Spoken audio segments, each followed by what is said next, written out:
చూస్తున్నాం. గుజరాత్ లో దారుణం జరిగింది. ప్రేమించిందని 18 ఏళ్ల కూతురిని చంపాడు ఓ తండ్రి. ప్రియుడు హెబియస్ కార్పస్ పిటిషన్ దాఖలు చేయడంతో అసలు విషయం బయటపడింది. అయితే ఈ ఘటన బనస్కాంత జిల్లా దంతియా గ్రామంలో చోటు చేసుకుంది. వడ్గాండ గ్రామానికి చెందినటువంటి హరీష్ చౌదరి అనేటువంటి ఒక వ్యక్తితో చంద్రిక అనేటువంటి ఒక అమ్మాయి ప్రేమ వ్యవహారం కొనసాగించింది. ఇక్కడ మీరు ఫోటోలో చూస్తున్నటువంటి ఆ ఇద్దరు వ్యక్తులే. ఇప్పుడు పైన చంద్రికని హతమార్చిన తన తండ్రి, కింద కనిపించినండి సేందాబీ పటేల్, ఆ వ్యక్తే తన కూతుర్ని హతమార్చాడు. అయితే కూతురు ఆల్రెడీ పెళ్ళైనటువంటి ఒక వ్యక్తితో ప్రేమ వ్యవహారం కొనసాగించింది. అదే పేరెంట్స్ ఆ పెళ్లిని ఒప్పుకోలేదు. అయితే అయినప్పటికీ కాదు కూడదనుకొని అటు తల్లిదండ్రులని పక్కన పెట్టేసి ఆ వ్యక్తితో అహ్మదాబాద్ పారిపోయింది చంద్రిక. అక్కడ సహజీవనం చేస్తోంది. జూన్ 12వ తేదీన రాజస్థాన్లో చంద్రికను పట్టుకున్నారు ఆ బంధువులు. అయితే ఆ బంధువులు తర్వాత చంద్రికని ఇంటికి తీసుకొచ్చారు. అయితే అప్పటికే హరీష్ అక్కడ ఉన్న తర్వాత హరీష్ పైన కూడా ఫిర్యాదు అందించారు. పాత కేసుల్లో హరీష్ జైలుకి వెళ్ళిపోయాడు. జూన్ 21న విడుదలైపోయాడు. తర్వాత జూన్ 17న తనను చంపేస్తారని మెసేజ్ చేసిందట చంద్రిక. అంటే ఆయన పాత కేసుల్లో జైల్లో ఉండగానే మెసేజ్ వచ్చింది. ఆయన బయటకు వచ్చిన తర్వాత మెసేజ్ చూసుకొని గుజరాత్ హైకోర్టులో హరీష్ హెబియస్ కార్పస్ దాఖలు చేశారట. దీంతో ఆ హెబియస్ కార్పస్ అసలు విషయం బయటపడి జూన్ 24న అర్ధరాత్రి చంద్రికని హతమార్చినట్టుగా తెలుస్తోంది. సో తన కూతురు తను చెప్పే మాట వినడం లేదని, ఆల్రెడీ పెళ్ళైపోయినటువంటి మరో వ్యక్తిని ప్రేమించిందని, సహజీవనంలోకి ఆ వ్యక్తితో వెళ్ళిందని చెప్పి ఆగ్రహానికి గురైనటువంటి ఆ తండ్రి ఈ రకంగా ఆ కూతురు హతమార్చాడు. ఇంతకీ ఆ కూతురు వయసు ఎంత అనంటే ఇప్పుడే 17 ఏళ్ళు దాటి 18 ఏళ్ళు పడ్డాయి. సో ఒక నెల క్రితమే తను పూర్తిగా మేజర్ అయింది. అంతలోనే ఈ రకంగా దుర్మార్గానికి పాల్పడ్డాడు. సో హరీష్ అనే వ్యక్తి తను మొదటి నుంచి కూడా ప్రేమిస్తోందట. తను మైనర్గా ఉన్నప్పటి నుంచి ప్రేమిస్తోందట. మేజర్ అయిన తర్వాత ఆ వ్యక్తితో వెళ్ళిపోయింది అంతే. సో ప్రస్తుతానికి 18 ఏళ్ళ ఆ కూతురును తండ్రి చాలా దారుణంగా హతమార్చడం పైన పెద్ద ఎత్తున ఆందోళన వ్యక్తమవుతుంది. అయితే ఈ విషయం ఎలా బయటపడింది అని అంటే కనుక తన ప్రియుడు ఎవరైతే హరీష్ ఉన్నాడో జూన్ 17న తన ఫోన్కి మెసేజ్ చేసింది. బయటికి జైలు నుంచి విడుదల వచ్చిన తర్వాత ఆ మెసేజ్ చూసుకొని అప్పుడు హెబియస్ కార్పస్ దాఖలు చేశారట గుజరాత్ హైకోర్టులో. హెబియస్ కార్పస్ దాఖలు చేస్తే అసలు విషయం బయటపడింది. సో హెబియస్ కార్పస్ అంటే మీ అందరికీ తెలిసిందే, బహుశా సినిమాలో కూడా చూసే ఉంటారు మీరు, జై భీమ్ లాంటి సినిమాల్లో చూసుంటారు. సో హెబియస్ కార్పస్ అంటే ఒక వ్యక్తి కనిపించకుండా పోయాడు, ఒకరిపై అనుమానం ఉంది, ఆ వ్యక్తిని కనిపెట్టి తీసుకురండి అని చెప్పడమే హెబియస్ కార్పస్గా మనం అభివర్ణించాలి. సో హెబియస్ కార్పస్ దాఖలు చేయడంతో అసలు విషయం బయటకు వచ్చింది. తండ్రి ఈ రకంగా హతమార్చాడు అని చెప్పి చాలా స్పష్టంగా తెలిసింది. సో ప్రస్తుతానికి లివిన్ పార్ట్నర్ హరీష్ చౌదరి ఇచ్చిన ఫిర్యాదు మేరకి ఒక ఎఫ్ఐఆర్ నమోదైంది.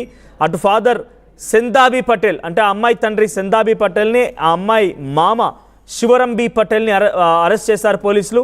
So the girl was in love with Chaudhary, హరీష్తో లవ్లో ఉంది. సో అందుకే మేము ఈ రకంగా చేయాల్సి వచ్చిందని చెప్పి ఆ బంధువులు చెప్తున్నారట. మా ప్రతినిధి శిల్ప అందుబాటులో ఉన్నారు. శిల్ప, సో చంద్రిక మరణానికి తండ్రే కారణం. మైనర్గా ఉన్నప్పటి నుంచి కూడా హరీష్ అనేటువంటి ఆ యువకుడితో ప్రేమ వ్యవహారం కొనసాగించింది ఆ సదరమ్మాయి.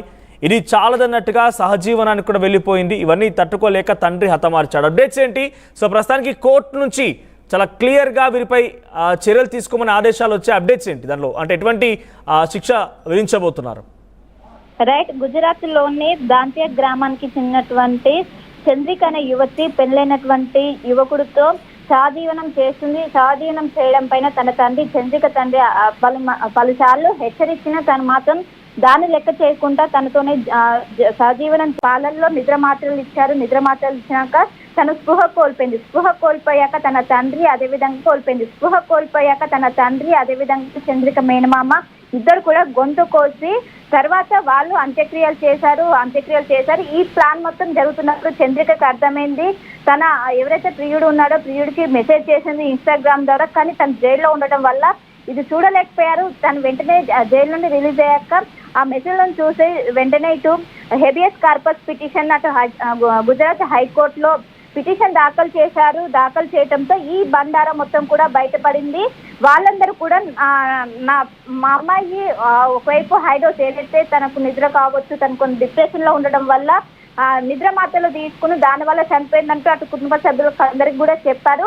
కానీ గొంతు కోసింది మాత్రం ఎవరికి కూడా తెలియదు. కేవలం వాళ్ళ మేనమామకి అదేవిధంగా తండ్రికి మాత్రమే తెలుసు. ఎప్పుడైతే తను హేబియస్ కార్పస్ పిటిషన్ దాఖలు చేశారో వెంటనే పోలీసులు దీనిపైన దర్యాప్తు చేపట్టారు. తర్వాత ఈ విషయాలను కూడా బయటకు వచ్చి దాంట్లో పోలీసు దర్యాప్తులో భాగంగా ఇటు తండ్రి తనే కూతుర్ని హత్య చేసినట్లు కూడా ఒప్పుకున్నట్లు కూడా ఇప్పటికే పోలీసులు చెప్పారు.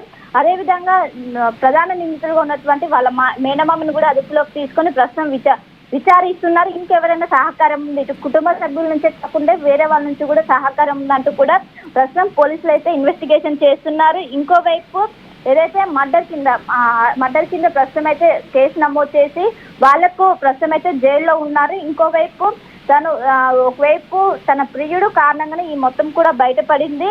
కేవలము తను సహజీవనం చేస్తుందనే కారణం వల్లనే తన కుటుంబ పరువు పోయింది. దీని వల్లనే ఈ ఇష్యూ మొత్తం కూడా జరిగిందంటూ కూడా పోలీసుల ముందు వాగ్మూలం కూడా ఇచ్చారు.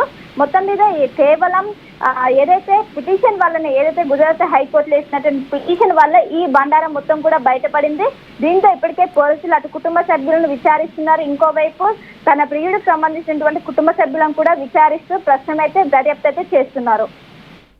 రైట్ శిల్ప, సో డీటెయిల్స్లోకి వెళ్ళి అసలు ఈ అమ్మాయి ఆ వ్యక్తికి ఎలా పరిచయం అయిందట అంటే, తను రోజు కాలేజ్కి లేదా స్కూల్కి వెళ్తూ ఉంటే ఆ వ్యక్తి లిఫ్ట్ ఇస్తుండేవాట బైక్ పైన.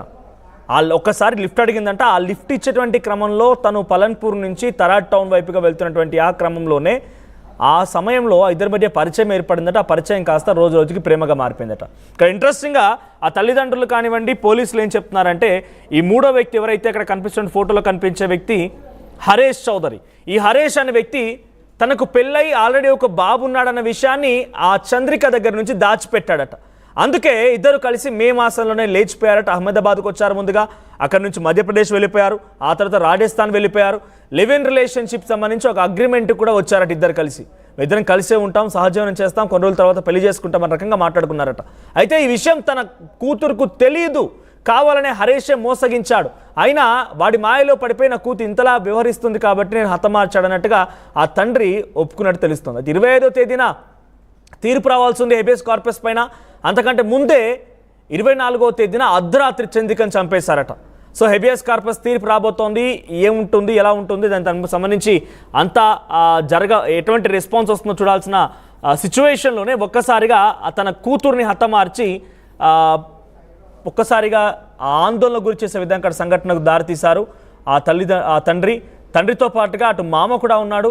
సో ఇక్కడ మనకు కనిపిస్తున్నటువంటి సేందాబి పటేల్ తండ్రి అండ్ శివంధర్ పటేల్ మామ.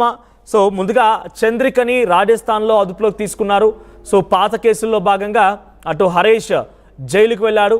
జైలుకు వెళ్ళి జూన్ 21న తిరిగి వచ్చిన తర్వాత ఆయన హెబియస్ కార్పస్ వేస్తే జూన్ 25న విచారణ జరిగి ఏదో రకంగా ఆదేశాలు జారీ అయ్యేవి. కానీ అంతలోనే ప్రస్తుతానికి ఈ ఘటన చోటు చేసుకుంది. ఏదేమైనా 18 ఏళ్ల కూతురుని తండ్రి హతమార్చినటువంటి ఈ ఘటన గుజరాత్లో కొంత అలజడి సృష్టించింది. ఇందులో కోర్టు ఇన్వాల్వ్మెంట్ ఉండడంతో కూడా పెద్ద ఎత్తున ఇప్పుడు హాట్ టాపిక్గా మారింది.